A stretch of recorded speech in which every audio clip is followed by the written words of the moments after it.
Hello everybody, welcome to Richard's Trainwreck Film Review. I'm your host and Trainwreck Richard, and today we're going to be talking about Nightmare Alley. This film was directed by Guillermo del Toro, came out in 2021. So, there are two films that came out this weekend starring Willem Dafoe, and I decided to go to the one that apparently nobody else went to see.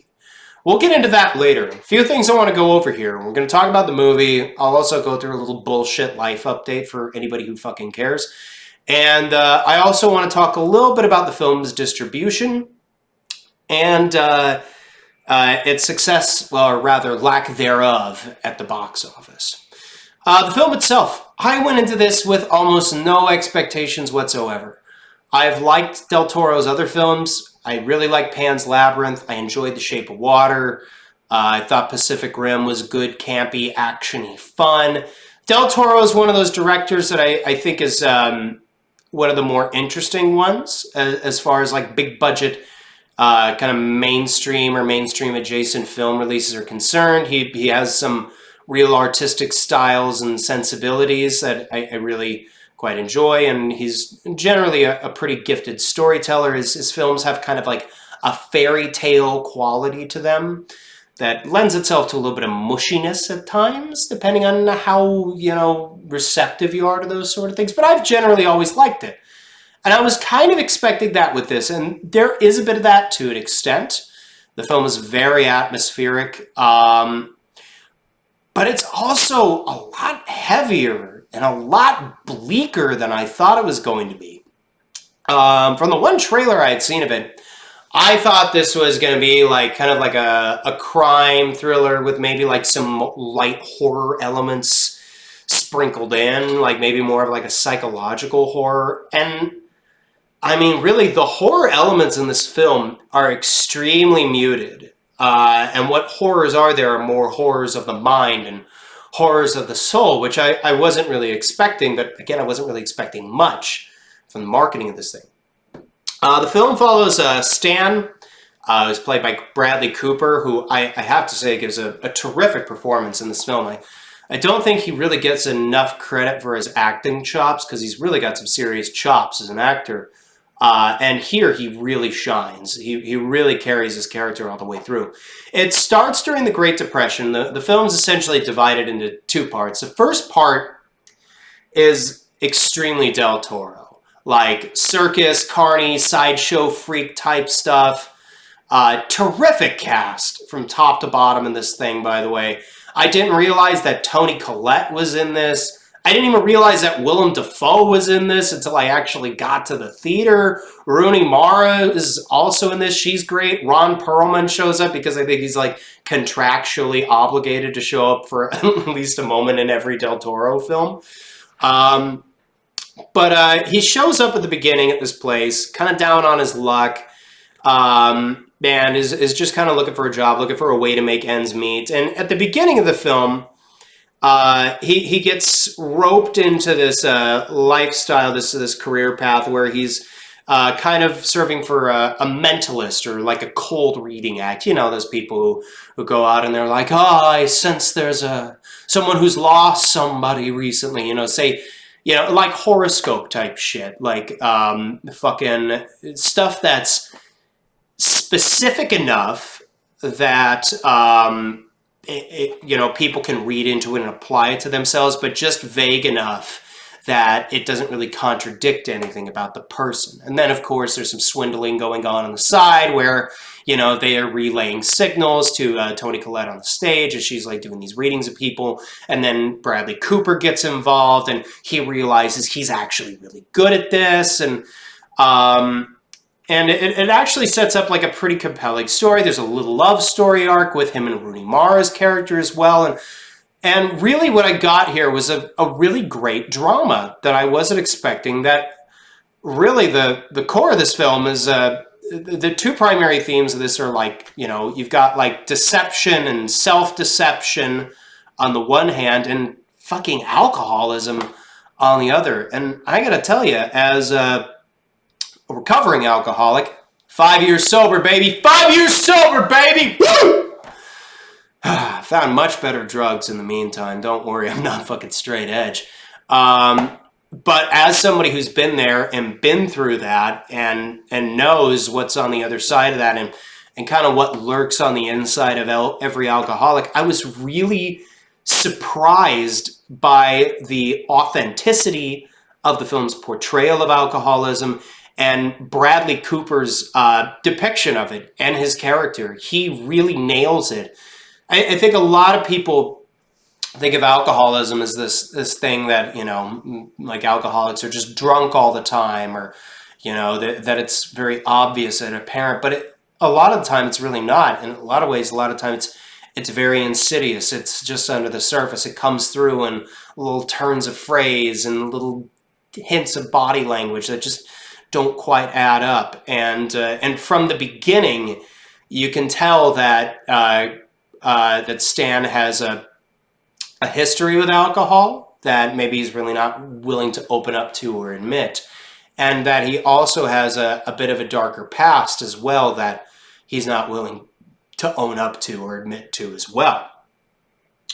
And anyway, the first half of the film is, you know, like I said, it's got the carny, you know, carnival-esque kind of atmosphere to it. It's very beautiful. I don't know why these movies are like always drenched in rain. Personally, I love it. It's just one of those things I'm a fucking sucker for. You give me like neon lights and a big old tent and some rain and, you know, some mist and fog, and I'm just, cinema. I love it.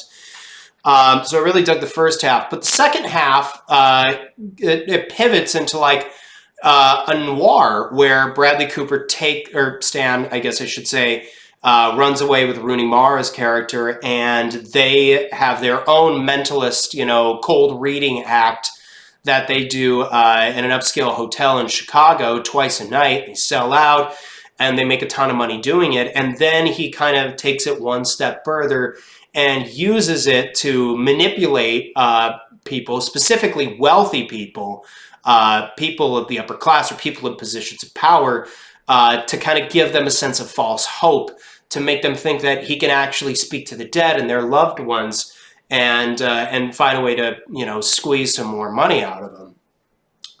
And what is really going on here is, you know, you've got a great character study of Cooper's character and his struggles with alcoholism and self-deception, but also some pretty interesting critiques of class too, and of hierarchical power structures. And I really thought this was a very well done and very powerfully told and executed drama with stellar performances all around. Like, it's not even until the halfway mark that Cate Blanchett's character shows up and she steals the show. Like, she's the most devious one of all of them.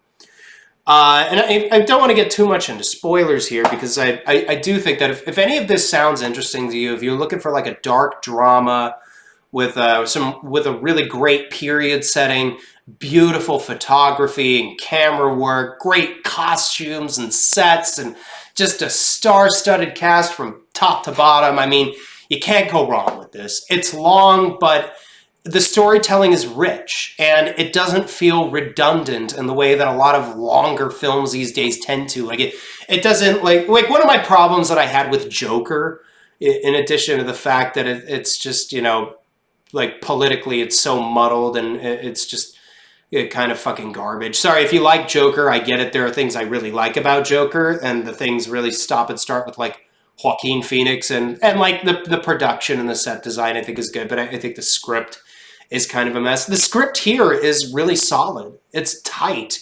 Everything is building and contributing towards the themes. All of the characters are interesting and fleshed out. And the way everything comes full circle at the end, oh man, the ending of this thing is just a fucking sledgehammer of an ending. They've really knocked it out with that ending. I've been thinking about this film for a couple of days now, and I don't get to say that about movies too often anymore. And I love it when a film sits with me, even if it's not in a pleasant way. This is not a happy ending, you know? And I think some people will scoff at it for that reason. I think a lot of people go to films for escapism, which kind of explains the success of the SpiderMan movie that came out over the weekend. I'll watch that at some point for fucking just to form an opinion on it, I guess, and everybody's talking about it, and there's the FOMO factor that goes in there. I don't think it's going to change my mind about the MCU or anything, but I'll give it a whirl just for some of the things that I've heard about it. And the fact that it's got Willem Dafoe and Alfred Molina. I mean, I will watch just about anything for Willem Dafoe. I fucking love that man. Which, by the way, have you seen that Northman trailer? Holy fuckamole, that looks good. Robert Eggers, fuck me up. Father, Son, and Holy Spirit. Grazie Dio. I'm gonna move to Italy one day and get out of this fucking hellhole, shithole fucking country. You mark my fucking words, people. Anyway, back to the movie. Yeah, the way the drama of this whole thing unfolds and the way all of the visual cues, and it's not even that it's particularly subtle, but the way it's all tied together at the end, the way all the callbacks to the beginning and all the parallels with the characters in the first half of the film really come full circle with all the characters in the second half of the film. It's really a superbly told story. The script is great. I really can't fault it. I really think this is Del Toro's best film after Pan's Labyrinth. This was a really terrific film, which makes it all the more worse that it's performed so pitifully at the box office. And I thought about this. This bothered me for a while. I was like, why did it do so poorly?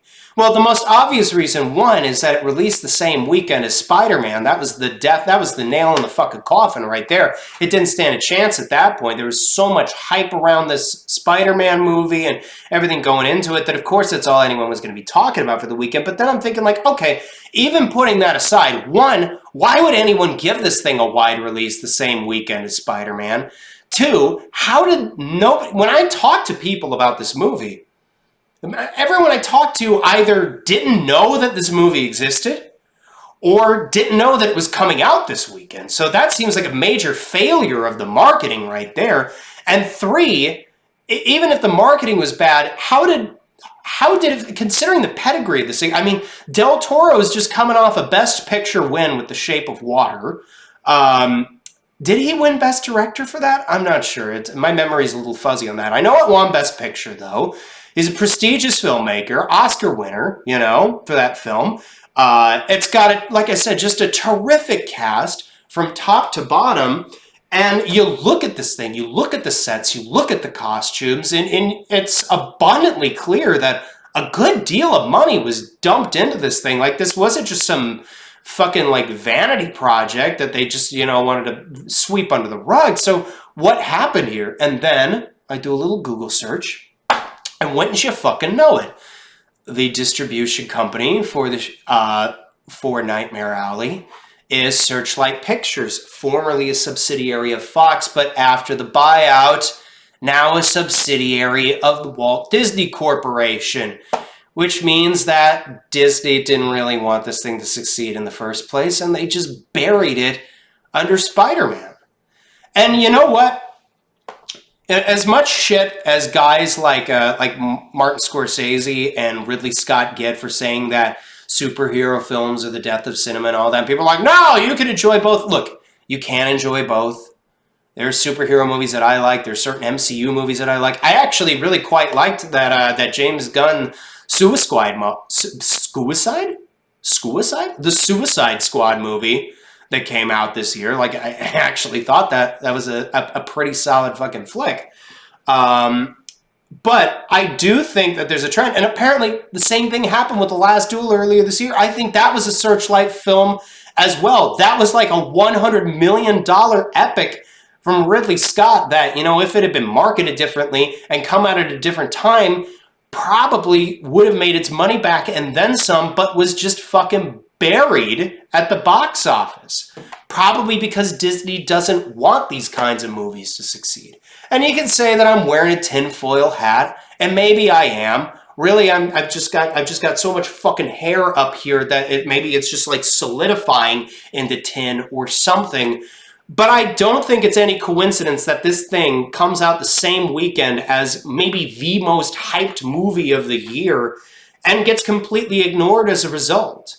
Like, I don't think this is the kind of film that Disney wants to succeed moving forward. And I don't think it's any coincidence that it came out at the time that it did. And it's just such a shame, because I remember growing up and going to see Spider-Man 2 when I was a kid. And I loved that movie. I love that movie. Tobey Maguire's my favorite Spider-Man. I think the Sam Raimi Spider-Man films are genuinely great films. And I think there's plenty of potential in the superhero genre.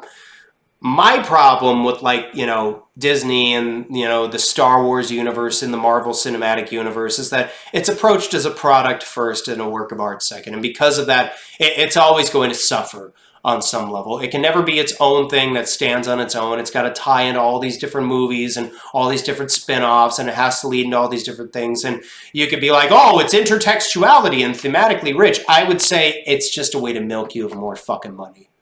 At the end of the day, that's all it is. Anyway, so I think it's a real shame that this film's gotten buried the way that it did. I think it's a great film. This is like one of my five, this is probably actually, this is definitely one of my 5 favorite films of the year. I haven't seen all too many films this year, you know. I just, like I said, I haven't really had the time. But I was really genuinely impressed with this one. And it's a fucking bummer, man, that this thing flopped the way it did, that it was released and marketed the way it was, and that I frankly, I think it was done dirty. And if you're watching this and you had any interest in the movie and you like period dramas and, you know, dark, like, character-driven dramas, if any of that's of interest to you, I think you really owe it to yourself to check this one out. This is a really good one. Apparently, this is an adaptation of a novel, and there was another film adaptation of this in the 40s that suffered from a really bad studio ending. God, you just can't win with these studios, can you? They're just trying to fuck us all over. But if any of it is of interest to you, I think you should check it out. You know, support the films that you really want to see. Spider-Man, there's always going to be a million of those. I don't know if we're going to get another Nightmare Alley, another movie like it pretty soon. It's a damn shame. But I really loved it. Really, really loved this movie. I'd give it, like, if I had to assign a number to it, I'd give it like a good 8.5 out of 10. I'm going to watch it again one of these days because it did sit with me. And, you know, that's kind of like the test of a movie. And again, another criticism I have of these Marvel movies, you go watch them in the theater. I went to see Shang-Chi earlier this year. I actually really liked Shang-Chi. Had Tony Leung in it. One of my favorite actors ever. Tony Leung in an MCU movie. Fucking wild. He's getting exposed to this massive audience. One of the greatest actors in the world. And then they kill him off in the end in this big stupid CGI bukkake fucking nonsense that completely undermines all of the good drama and themes that were built through the first 2/3 of the film and kills off the most interesting villain the MCU's ever had, at least that I've seen. And for what? And for what? They could have kept that guy around. And yeah, spoiler alerts. If you haven't seen Shang-Chi at this point, you're getting mad about it. Fuck off. I really don't give a shit. If you are interested in comic book movies, watch that one just for Tony Leung and Simu Liu and the fight choreography. I really thought that Shang-Chi was actually, like, pretty good as far as MCU movies go. But yeah, it's just that, fuck, man. Even when there's something good in there, there's always just something. It's that overriding ethos of Marvel that I can't fucking get over, man. And that's the corrosive influence. It's not that there's anything wrong with superhero movies. If I were a filmmaker, I would love to do a superhero movie. I've got a superhero story that I'm writing right now. Like, I think there's a lot of, like any genre, there's unlimited potential in any genre and any medium. It just depends on how you tell the story. But the culture, the fucking monolith that this thing is creating, and the way that it's snuffing out films that are actually trying to tell interesting or different stories is really kind of a shame. So that's where I'm at on that. And that's kind of the end of my Nightmare Alley rants, whatever.